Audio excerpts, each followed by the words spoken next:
Well, good morning. And as always, remember, this is the day the Lord's made. I'll rejoice and be glad in it. And I trust you will too.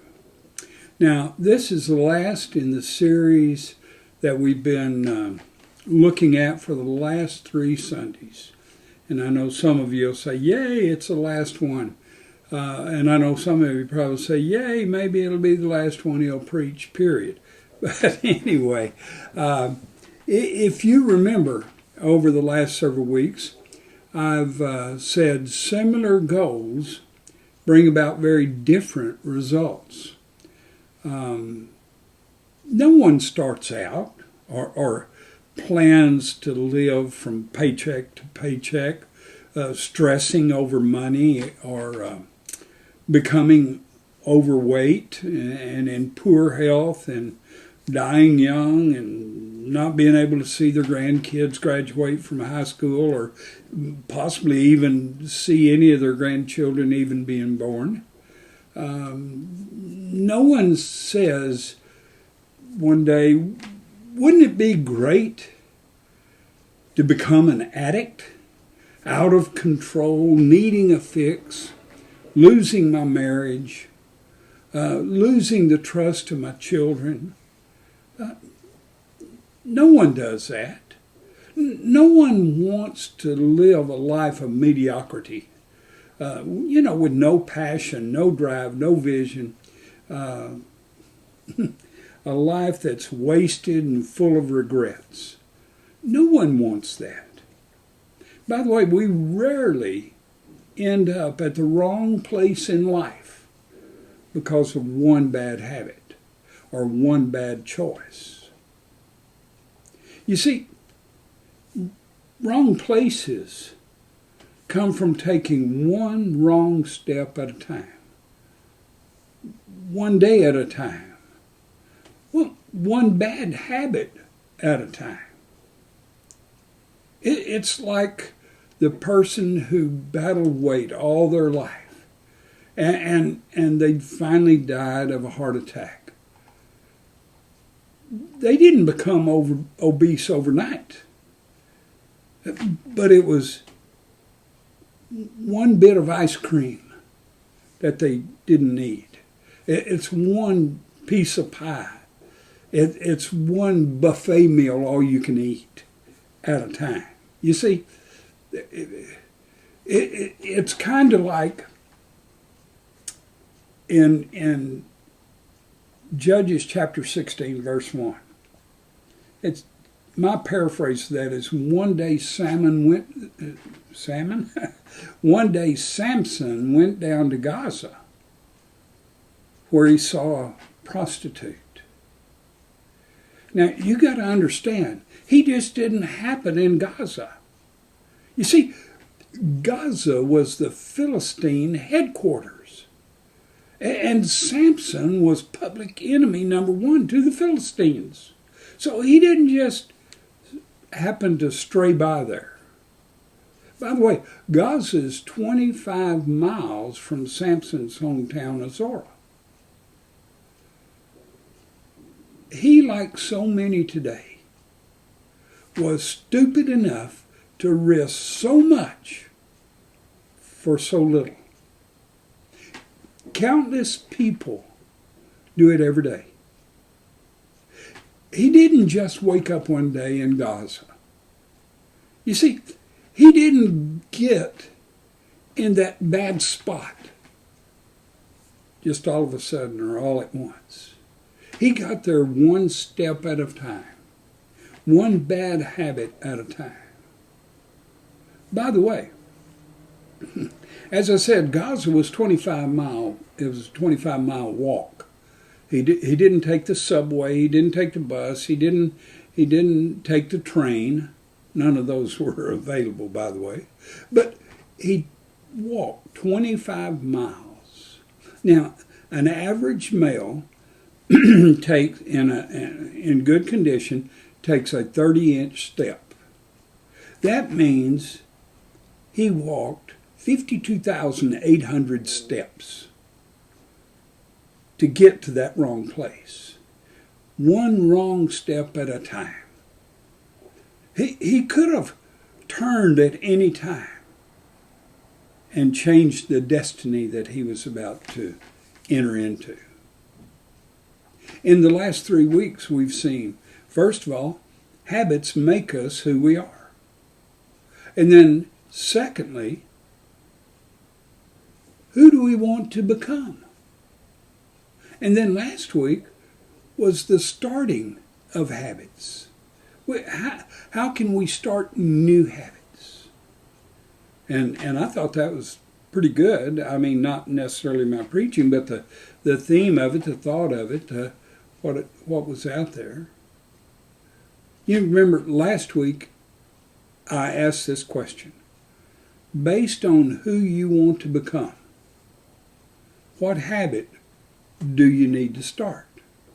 Now, based on who you want to become, this week, what habit do you need to break? The Bible tells us in James chapter 1, verse 21, therefore lay aside all filthiness and overflowing of wickedness, and receive with meekness the implanted word, which is able to save your souls. Or, as the Good News Version puts it, and I like this, it says, so get rid of every filthy habit and all wicked conduct. Submit to God and accept the word that He plants in your hearts, which is able to save you. You know, sometimes looking at different versions is good. Now, you know, good habits usually start off difficult. You know, but the payoff is sometime in the future, but it comes. If you stick with it, you'll receive a reward in the end. You know, when you get up in the morning, especially if you live up here in the UP, it's cold outside, but you need to walk, so you get up and you walk. Now that's difficult. But hey, months later, you notice weight loss. You know, or maybe Sunday morning rolls around, you get up and go to church instead of sleeping in. And months later, you realize, hey, I'm closer to God. My marriage is a whole lot better, and I have peace, not only with myself and with God, my marriage, my mate, but also with those around me. Now then, let me say this. Bad habits are right the opposite.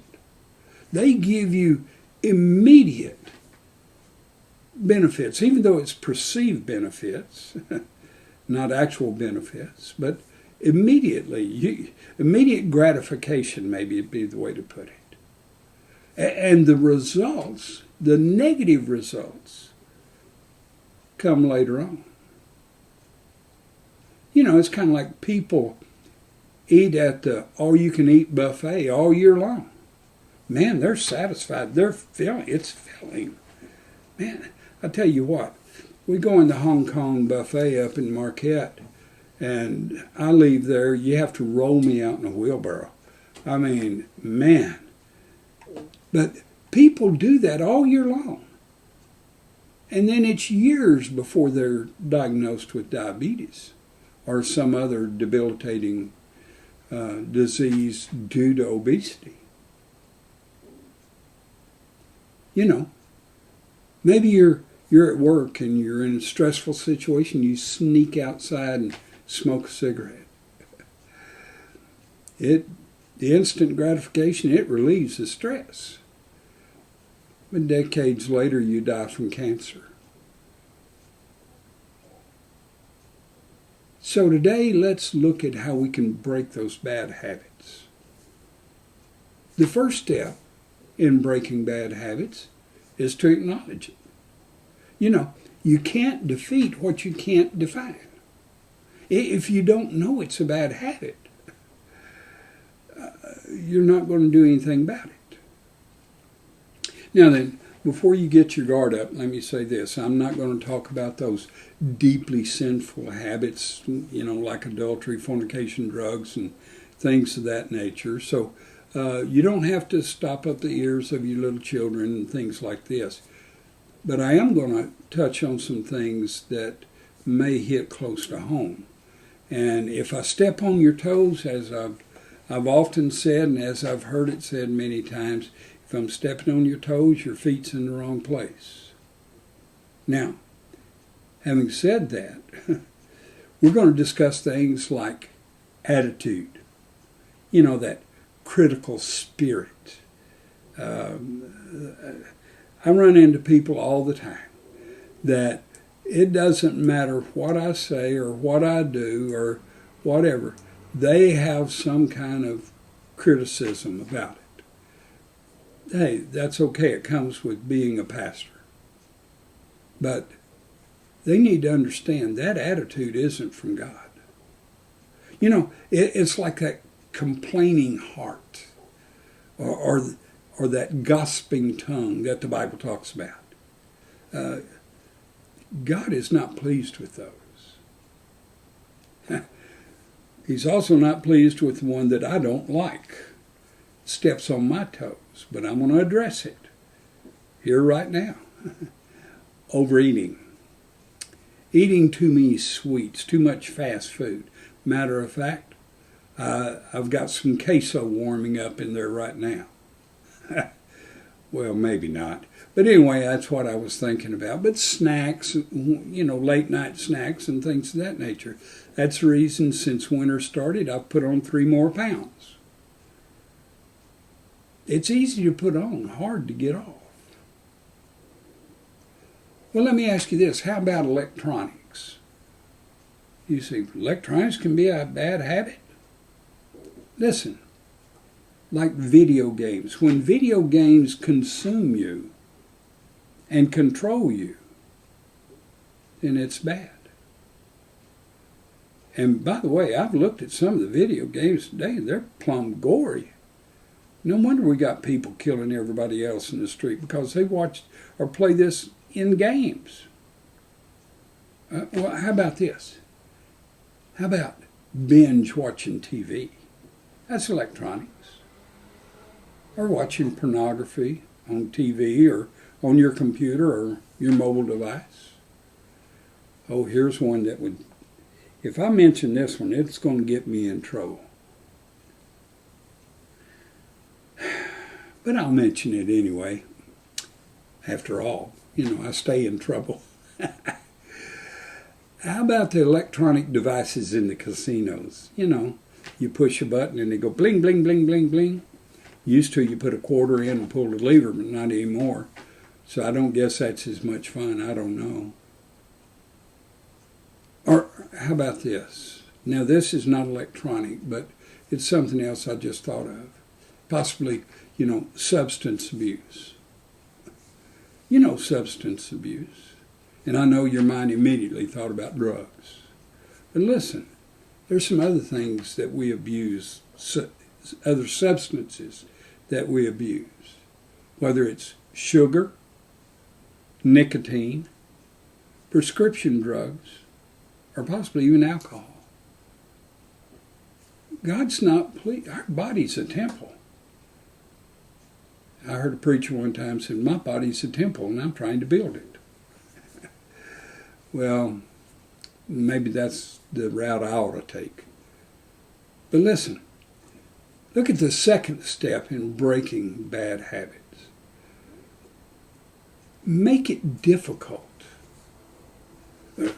Remember, for good habits, you want to make it obvious and make it easy. When you're starting a good habit, you want to set reasonable goals to make it easy to make that goal. Because once you get in the habit of doing that, and by the way, if you set an outlandish goal, one that's unreachable, you're not going to last very long. You're not going to last long enough for it to become a habit. So set a reachable goal. Now then, something else that I didn't bring up last time, but I'm going to throw it in here now. Don't look at others to compare how you're doing. Okay? You can always find somebody that's worse off than you are. So don't look at others to compare how you're doing. It'll never give you an accurate picture. Instead of look at where you used to be versus where you are now. And by the way, don't do that until you've been at it for about 6 months or more. After you've acquired that good habit, then you begin to evaluate. I mean, look at me. I have so much willpower. It just amazes me. You know, I go into the cafe here in Curtis, and when I order a hamburger, and by the way, they have the most delicious hamburgers. And they're called Plain Jane. So I just go in and say, I want my wife, you know. But anyway, I order that Plain Jane hamburger, and I cut it right in half. I eat that half along with some of my French fries. And then, guess what? I eat the other half along with the rest of the French fries. That's not willpower, by the way. So, anyway, when it comes, that's you know, making it easy or reachable or whatever goal. My goal, I guess, is to eat the whole thing. But let's look at stopping. When it comes to stopping bad habits, look to Proverbs chapter 4, verses 14 and 15. It says, don't enter into the path of wicked, and don't walk in the way of evil. Avoid it. Don't travel in it. Turn away from it and pass on. That sounds so simple, but sometimes it's very difficult. You remember last week I talked about the habit loop? You know, there's a trigger that sets into motion an action, which brings us around to the reward. If we remove that trigger or change that trigger, and that interrupts the action. That's what we're trying to do. Now, watch for the 5 major triggers. The 5 major triggers. Wait a minute. Uh-oh. Must have had a wreck. There was a county sheriff going code 3 by. But watch for the 5 major triggers. 5 major triggers are place, time, mood, moment, and people. Let's look first of all at the place. You need to be in the right places, not the wrong places. The right places. You don't need to go down to Gaza. You got no business in Gaza. You need to be in the right places. Now then, you say, well, what are some of the right places? Well, duh. You know, if you have a problem overeating, you're wanting to lose weight, go to the gym. You don't overeat in a gym. Don't go to Church's Fried Chicken or someplace like that, or a Hong Kong restaurant in Marquette. Don't do that. Go someplace where the temptation to overeat is lifted. Or hey, how about this? Church. Go to church. Instead of getting high on that stuff, get high in church on Jesus. Amen? How about this? You go to parties? Pick your parties that you go to very carefully. Church parties are probably okay. But don't go to a Super Bowl party. That is, if you're trying to stop drinking. Because I can guarantee you there's going to be booze there.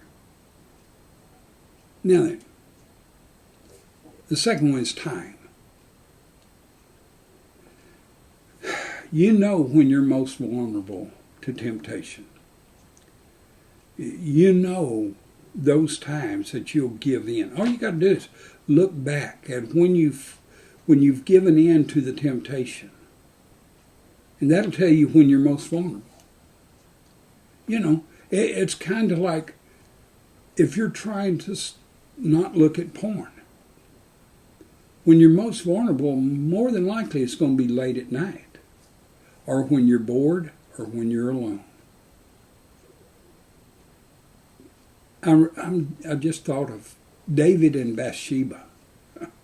The Bible tells us when David looked down and saw Bathsheba bathing, I thought that was, when I was younger, I thought that was, her name was Sheba and she was taking a bath, and that's why they called her Bathsheba, but it wasn't. That's her name, Bathsheba. But she was taking a bath, and David was looking at her and admiring the beauty. And then he said, I want her. But I want you to notice it was in the springtime when the kings went to war.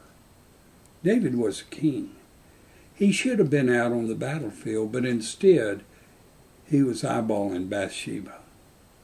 See, it was the wrong time. He was in the wrong place at the wrong time. And then there's mood. Now, if you're hungry, if you're angry, lonely, or tired, those are the times that you're most vulnerable to give in to temptation. I don't think I need to explain those. We all experience them. Next is moment. Have you ever noticed? You do the same thing after a moment in time. Every time. Let me try to explain that. Things like, ladies, you have a fight with your husband. And so he storms out of the house, he goes and maybe goes to the beer joint or to the bar. But you call up all your girlfriends and y'all meet together and have a man-bashing party. Both of you are wrong. How about this? After a normal softball game, a lot of times the beer starts to flow. If you have a problem with alcohol, maybe you need to leave right after the game instead of staying for that moment. How about this? Those of you that are in school, right after you flunk a test, or maybe if you work, right after you've missed a job promotion, been passed over. You're feeling down, you go out and you smoke a joint. Or get drunk. Or how about this? After you pass a hard test, or you do get that promotion, you go out and smoke a joint and get drunk. You see, it's after the fact. It's what brings it on. Now, the fifth one is people. And, my daddy used to tell me all the time, birds of a feather flock together. Well, let me present this to you. Please don't get upset.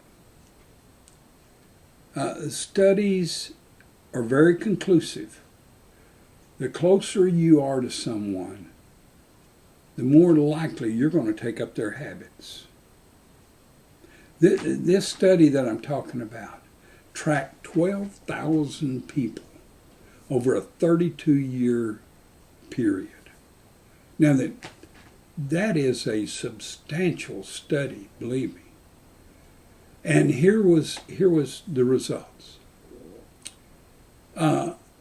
Chance of becoming obese increased by 57% if you had a friend who was obese. One friend loses weight, other friends lose weight a third of the time.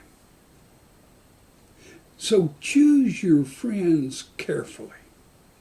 Proverbs chapter 13, verse 20 says, "He who walks with wise men will be wise, but the companion of fools will be destroyed." Choose your friends closely. Go to God. Run with people that are members of your church. Work out with guys that are like-minded and like faith. Eat right. Live beneath your means. Always have a little reserve built up. Now, I can't say that I always have been that way. But now I try to live within my means. Actually, a little below it. You'll find it.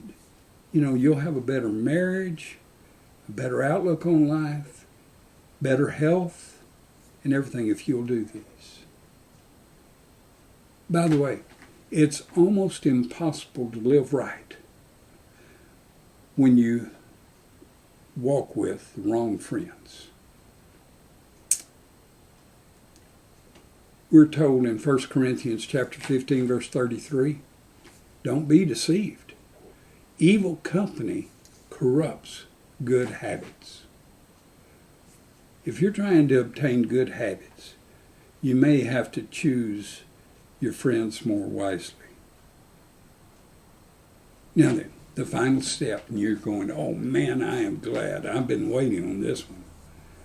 The final step to breaking a bad habit. Remove the trigger. In other words, interrupt the action. If you remove the trigger, that thing that causes you to do whatever it is that this bad habit is built on, then the action won't follow. For instance, if you wake up in the morning at a certain time to go to work, if you wake up or go to school, either one. But if you wake up at a certain time and you hit the snooze alarm 4 times before you wake up, before you get out of bed, maybe what you ought to try doing is move the clock or the phone, whichever you're using for an alarm, to the other side of the room, or at least on the other side of the bed. The only problem is if you move to the other side of the bed, you just roll over, hit it, and go back to sleep. How about overspending? If you're trying to live beyond your means, and maybe what you want to do, if you use Amazon, you might want to give a friend your password or have them to set your password. And then you have to call them to get them to log in for you. And maybe they can talk some sense into you. That little bit of time may change your mind. If you have a problem seeing inappropriate images on your computer or on your phone, I suggest you lock them out. And the only person that would have a password to it would be your spouse. Or if you're not married, to a friend that you support or that you have confidence in. Now then,